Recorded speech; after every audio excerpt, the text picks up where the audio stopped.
Hey guys, it's Hannah Pride. I work here in the UAE helping you build portfolios and double your money. I'm going to be building this YouTube channel to break down investments from top to bottom, outlining where the appreciation is coming from, breaking down the maths to make it simple so you understand what you're actually investing in. So come here and follow along. Today we're going to speak about Dubai Harbour Residence, a project that I have broken down multiple times on my Instagram. The reason I love Emaar Beachfront and Dubai Harbour Residence is because it's in the middle tier of the Emaar stairs, which I'll break down for you later on. This is Emaar Beachfront and Dubai Harbour Residence. It's an island just off the Palm and outside of the marina. Here you have Dubai Harbour Residence and here you have Emaar Beachfront. At the top end we have the terminal of port, and currently we have Ushuaia and B Beach at the lateral end. However, rumour has it H&H will be building a branded hotel at the bottom of this in around 2 to 3 years time once Ushuaia and B Beach have finished their contractual terms. Why I love this project so much is not only is it waterfront, not only does it have palm views, but this whole development here is going to soon be the center point of Dubai. It's small, it's unique, it's got scarce areas that can be developed, and in 5 years, the whole island is complete. The reason I say it's complete is because we have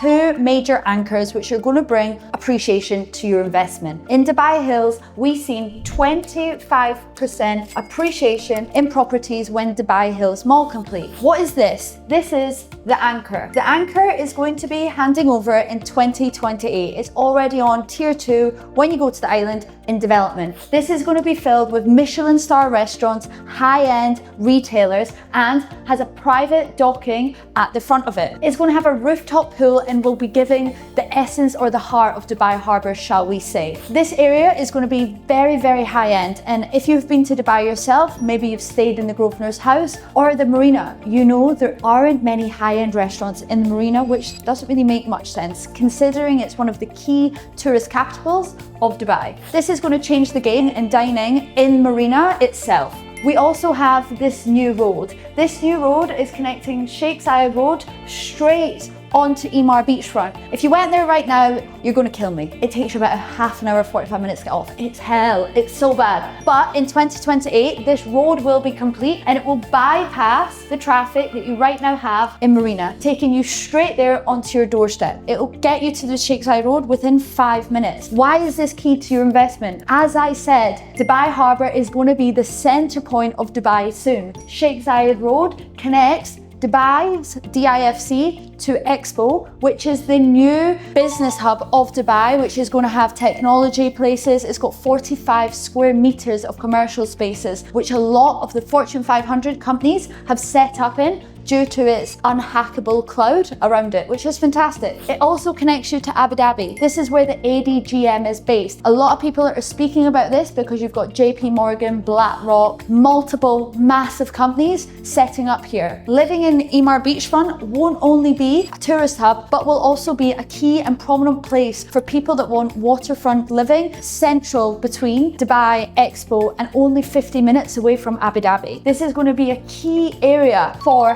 high-end luxury waterfront living, which is small. Unlike the Palm where it's vast, there's a lot of competition, here is tiny in comparison. When I break down Dubai, you've heard me say it already, Emaar Beachfront is right here where this little pip is looking over to the Palm, which is probably now one of the most well-known landmarks around the world. Here is downtown, this is where the Burj Khalifa is. DIFC is based here, and here is Expo. Here is the DMCC. Why am I outlining these three areas? They're the largest business hubs in Dubai. This is where the financial aspects are. This is where oil, legal, LVMH are all based within these key financial business districts around Dubai.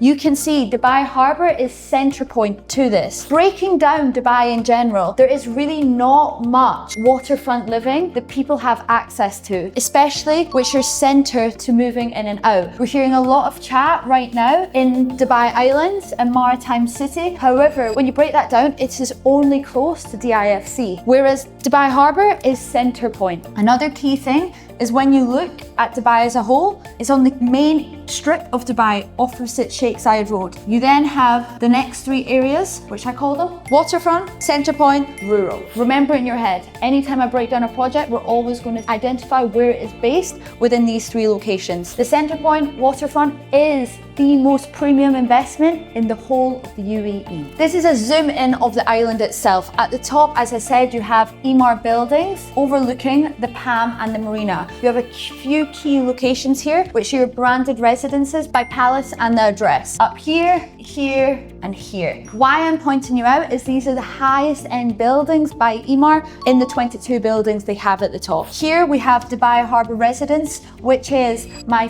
favorite project on this island. Why? Out of the 32 buildings based on Emaar Beachfront in Dubai Harbour, this is the only low-rise building. The 2 beds within these buildings surpass the 3 beds and some 4 beds in Emaar Beachfront. Over here, you're going to have the W Residence, which is built into 3 towers. Again, luxurious. However, if you are looking to maybe flip a property or you just want to live there, it might be too cramped or there's far too much competition now to invest, considering on their 3rd phase. Over here, you have Damac Valley and Damac Bay. A 2 bed in there is only 982 square foot. A 2 bed here starts at 200 to 2,800. That's almost twice, if not 3 times the size of a Damac Valley 2 bed. And then over here you have Shoba, which again is not really on Dubai Harbour, but it's overlooking the gorgeous promenade. This is here where the anchor is going to be. Just below here will be the connection of the new road. Another key thing to identify when breaking down this investment or the overall island is at the bottom over here next to the W, which is here, Barasti. If you know Dubai, you'll know Barasti. There is a subway station. Why is this key? I personally think with the D33 agenda that Dubai is going to push more people into using the subway. We've spent 42 billion of this year's budget into public transport, such as subways, Etihad Rail, and everything else. Being that close to a subway station is also going to increase the connectivity of this island. People will be able to get the subway to DIFC, Expo, Abu Dhabi, then be able to jump on the train, the Etihad train that gets you to Abu Dhabi in 50 minutes. I personally think with the traffic, it's the only solution. People are going to start entering CBD tax. People that will pay that will be high-end vehicles. People that own the Rolls Royce, the Bentleys, the Lamborghinis, they'll happily pay it. But if you own an average Joe car, you're just going to get the subway. The exact same has happened in every other major city. So being that close to a subway is imperative when investing in Dubai. This is the aerial view of Dubai Harbour Residence. Why have I done this? It's to identify that here, Dubai Harbour Residence is looking over to the One Pan by Omnina and their new other building by Omnina, which are high-end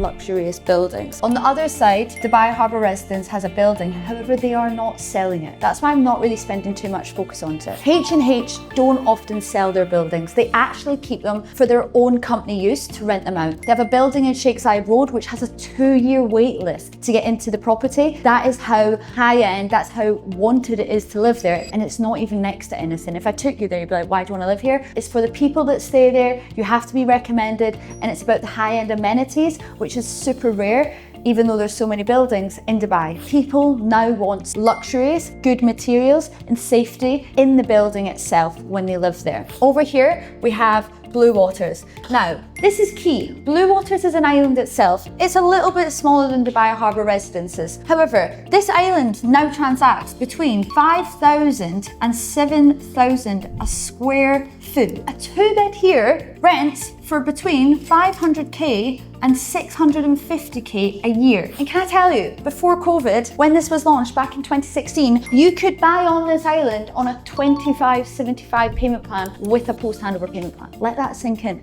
People here that have still owned those properties from off-plan are making plus 30% in rental yield, and they have tripled, if not quadrupled, their investment. It's wild. Why I've identified these two, Omnina and Blue Waters. Blue Waters is also on an island and it's low-rise building. The property prices now are transacting between 5,000 and 700. Omnina is transacting between 8 to 10,000 a square foot, depending if it's been renovated or not. Key attribute. Blue Waters is 1,000 square foot smaller than Dubai Harbour residences here for a 2-bed. Omnunat, a 3-bed starts at 2,800, and we have 2 beds in this building at 2,700. You can see H&H are solely focusing on the end user. Why? You see this Dubai Harbour? This has a yacht club which is connected to Monaco's yacht club. They're focused on space because they understand the end consumer. If you buy in this building, you have access to having your own port for your yacht outside. People that are buying there for a holiday home or for end use. They maybe have a villa out in Albarari, or maybe a villa in a different country, and they just want to come over here for the winter months, use their boat, just like what they would do in Europe. It's thought of every single detail. Breaking down the price per square foot. A frontward facing is 4,500 and backwards is 3,500 a square foot. Let that sink in. That is 25% cheaper to view looking properties which are to a similar standard and a similar size. If I put that in perspective, Shoba, which isn't even on, is transacting between 5,000 to 6,000 a square foot. So is the W here, which again, not as big, not as boutique, and a lot of competition, is also transacting at the 5,000 to 6,000 a square foot. The address buildings are also transacting at 5,000 a square foot. It's cheaper than its comparables. When you look at the appreciation of buildings that are complete, we are 25% less. This isn't me making up numbers, this is factual. Let me break down how we are going to make you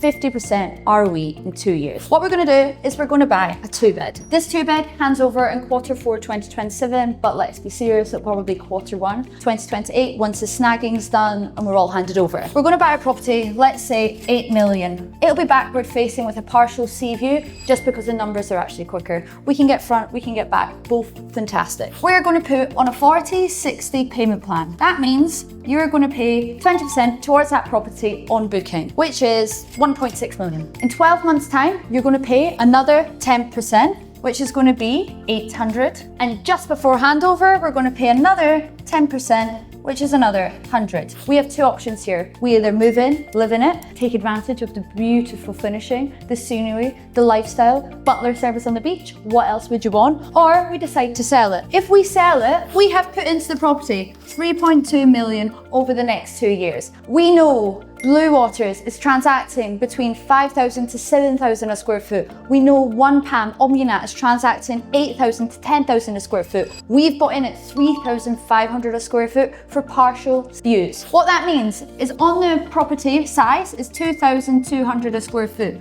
We times that by 1,500 appreciation to make it reach 5,000. We're not even saying it's going to surpass 5,000, but it will. That means we're going to get a profit of 3,300 dirhams. That is about 101% return on equity and conservative. Great thing about this project, I can waiver your 4% DLD. If this breakdown was helpful and you are looking to build your portfolio in the UAE, drop me a DM and I'll continue to do the videos.